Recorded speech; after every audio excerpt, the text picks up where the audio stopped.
praktek pembelajaran evaluasi matematika di kelas bawah. Yang pertama itu ada bahasa Indonesia, ya. Kalau kira-kira di bahasa Indonesia itu belajar tentang apa, adik-adik? Belajar bahasa Indonesia, apa yang dibahas di sana? Ada yang tahu?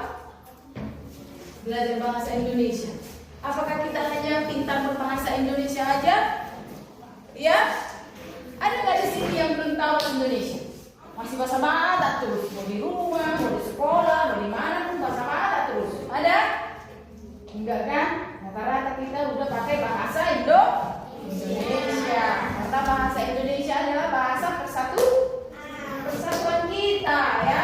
Jadi kalau kau pun ketemu sama orang Jawa, orang Karo, orang Pak, orang Timur Leste, mereka tahu bahasa apa? Bahasa Indonesia. Itu sebabnya dikatakan bahasa Indonesia adalah bahasa persatuan, ya.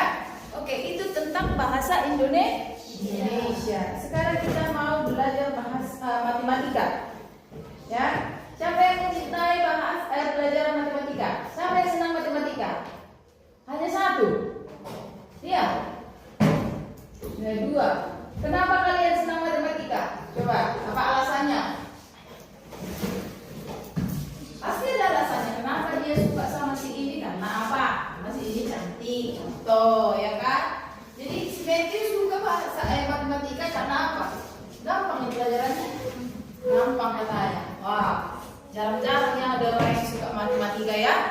Iya, biasanya orang yang suka matematika itu biasanya pintar-pintar. Karena pakai logika dia berpikir.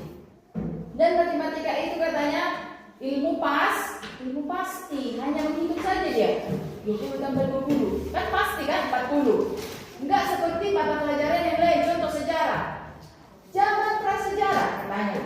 Kita dibawa untuk merenungkan apa yang sudah terjadi di masa-masa yang lampau. Makanya karena sejarah itu bisa bikin ngantuk. Karena kita mau dibawanya berangan-angan. Pada tahun 1980 terjadilah perang. Mana bisa kita bayangkan itu, ya kan? Bisa nggak? Ada yang nggak bisa membayangkan tahun 1980 contoh perang? Kan nggak ada kan? Nah, jadi matematika itu asik, ilmu pasti. Ya, jadi dari sekarang cobalah untuk menyukai bahasa matematika, ya. Oke, itu untuk matematika.